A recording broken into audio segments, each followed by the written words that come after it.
আজকে সকাল থেকে ভিডিওটা শুরু করতে পারিনি, অনেকগুলো কাজকর্ম হয়ে গেছে। এখন এই দুপুরের পূজা দিলাম, মেয়েকে স্নান টান করে দিয়েছিলাম, এখন থেকে ভিডিওটা শুরু করলাম। নমস্কার বন্ধুরা, আমি তনিমা আবার একটা নতুন ভিডিও নিয়ে তোমাদের কাছে চলে এলাম। আর এদিকে দেখো মেয়েকে স্নান করিয়ে তারপরে এখন এই তরকারিটা হচ্ছে, বাঁধাকপির তরকারিটা আর হচ্ছে মাছের ঝাল।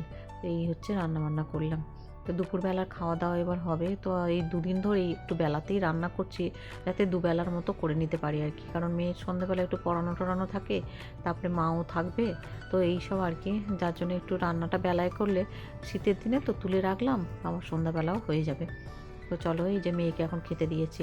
এই বাঁধাকপির গরম গরম তরকারিটা মেয়ে ভীষণ পছন্দ করে। তো এই দিয়ে মেয়েকে মেখে চুখে খাই দেবো বললাম, ও বললো না আমি একাই খাবো। তো একটু মাছটা চোখে ছাড়িয়ে দিলে, ও একাও ছাড়ায়, আবার আমাকে ছাড়িয়ে দিলে সেটা বলে মা ছাড়িয়ে দাও একটু।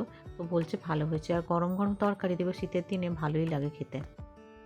তারপরে খাওয়া দাওয়ার পর চলে এলাম ছাদে, মেয়েও এসেছে, দুজনে মিলে চলে এলাম।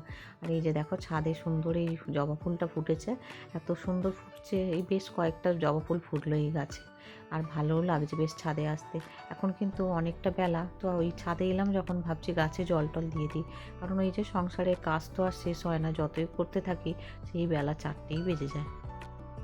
কারোর দেয়া প্রত্যেকটা জিনিসই খুবই যত্নে রাখি। এই যে এই গাছটা দেখছো, এটা হচ্ছে ওই সীমাদি আমাকে দিয়েছিলেন, আমাকে বলতে সোনাইকে জন্মদিনে। তো দেওয়ার পর এই গাছটা নিচে বসিয়েছিলাম, তারপরে দেখলাম যে ওপরে ছিল, আবার নিচে চেঞ্জ করেছিলাম বসিয়ে, ওপরে ঠিক গ্রোথ হচ্ছিল। নিচে বসানোর পর বর্ষাকাল আসার পর গাছটা নষ্ট হয়ে যাবে বলে আবার সেটাকে এই টবে করে ট্রান্সফার করে উপরে নিয়ে এসেছি। দেখো প্রত্যেকটা জিনিসেরই অনেক মূল্য। দেখো আর কারোর তো সেটা দেওয়ার গিফট হলে সেটা তো আরোই যত্নে রাখতে হয় তাকে। দেখো এত সুন্দর ফুল হচ্ছে, এখন মনটা পুরো ভরে যায়। আর মা লক্ষ্মীর ঘটে এই ফুলটা দিই আমি, যখনই হয় তখন মা লক্ষ্মীর ঘটে দিই। আর এই দুব্বো গাছগুলো একটু শুকনোই হয়ে যাচ্ছে, কি জানি শীতকাল বলে না কি জানি না। প্রত্যেকটা গাছে সুন্দর করে জলও দিয়ে দিলাম। দেখো এই তুলসী থানের এখানটাও ধুয়ে যাব, আর সন্ধ্যাবেলা একটু জল ছড়িয়ে তারপরে সন্ধ্যা নিবেদন করব। তো সোনাই এই ভিডিওটা ক্যাপচার করেছে। আমি ওই যে বলি মাঝে মাঝে সোনাই একটু সুন্দর করে ভিডিও করে আন, সোনাই কিন্তু করে দেয়। যখন বাড়িতে থাকে, ছুটি থাকে, ওকে আমি বললে ও কিন্তু আমাকে এই কাজে হেল্প করে দেয় মাঝে মাঝে। সবসময় তো বলি না, ছোট মানুষ, ওর নিজের খেলায় নিজের কাজে ব্যস্ত থাকে, কিন্তু মাঝে মাঝে বললে কথাও শোনে। হ্যাঁ, প্রত্যেকটা বাচ্চাকেই সেটা শেখানো দরকার, মায়ের কাজে একটু করে হেল্প করা। ও জানে এটা মায়ের কাজ, ও কিন্তু আমাকে হেল্প করে দেয়। আর দেখছো না, ওই জন্য ক্যামেরাটা বেশি মানে এদিক ওদিক ঘুরছে, ছোট মানুষ তো, ওকে একটু বলে দিয়েছি আস্তে আস্তে করবে, কিন্তু তবু আর কি। যাক, এই যে এই গাছটা দেখছো, তুলসী গাছটা একদম মৃতপ্রায় হয়ে গিয়েছিল, যা ওটাও বেশ সুন্দর বাড়ছে।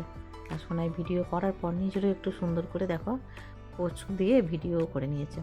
আর সোনাই উপরে ছিল, যেহেতু ওর খাওয়া দাওয়া হয়ে গেছে, আমারও খাওয়া দাওয়ার পর সবরি বাসন কোসনগুলো মেজে এখানে গুছিয়ে নিচ্ছি। হ্যাঁ, তোমাদের তো আজকে বলাই হয়নি, আজকে ভাই আর মা গেছে চোখের অপারেশন মায়ের আজকে, তাই দুজনে গেছে। আর আজকে যে এতটা দেরি হবে বুঝতে পারিনি। আগের বারেও হয়েছিল, অনেকটা তাড়াতাড়ি বাড়ি ফিরে এসেছিল। আর দুপুরে তো মানে রান্না বান্না আমি মানে সকালে যা করেছি, টিফিন করে গেছে, কিন্তু দুপুরে এসে খাবে না, বিকেলে টিফিনের জোগাড় করব, আর রাতে এসে খাওয়া দাওয়া করবে। রান্নাঘরটা সুন্দর করে গুছিয়ে গেছে নিয়েছি। এবার আমি আর সোনাই দুজনে একটু শুয়ে পড়েছিলাম। সোনাই দুপুরে ফল টলও খেয়েছিল। এখন ফিরে এলাম একেবারে সন্ধ্যাবেলায়। তো আজকে সারাটা দিন অনেকটা ব্যস্ততার মধ্যেই কেটেছে। আর এখন এই যে সন্ধ্যাবেলায় পুরো ক্লান্ত হয়ে এত ঘুমিয়ে পড়েছিলাম, উঠতে একটু দেরি হয়ে গেছে। তারপরে তো ভাইকে ফোন করলাম, তো ওরা বেরিয়েছে সবে। এখন ওই 5:30টার মতো বাজে। আজকে আমার সাথে সাথে সোনাই উঠে পড়েছে। উঠে আর এই ঘরে এসে দেখো সোনাই আমি সন্ধে দিচ্ছি, ও বসে আছে। সন্ধ্যা টন্ধা নিবেদনের পরে ভাবলাম যে ওরা যেহেতু বেরিয়েছে, ফিরবে, এসে কি খাবে, তো সেই জন্য একটু পাঁপড় ভাজা, আলু ভাজা এগুলো করে রাখলাম। আর এদিকে দেখো এই যে গোপাল সোনাকে শয়নেও দিয়ে দিয়েছি। একেবারে এইগুলো দিয়ে তারপরে রান্নাটা করতে যাবো আর কি।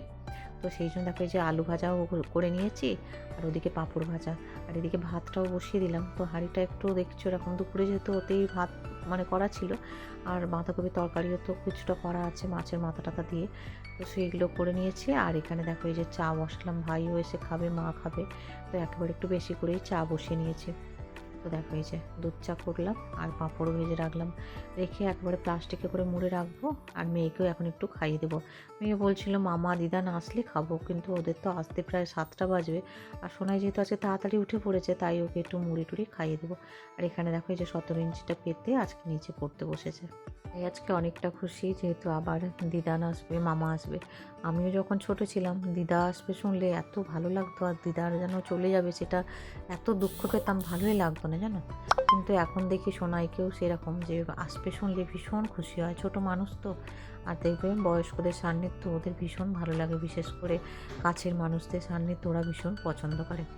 যাই হোক, এখন এই যে সবাই টিফিন করছে, ভাইকে ওদিকে খাবার দাবার টিফিন দেওয়ার পর ভাত তরকারি গুছিয়ে দিয়েছি, ভাই ওর বাড়ি চলে গেল। আজকের মতো শুভ বিদায়, দেখা হবে পরের ব্লগে, বাই বাই।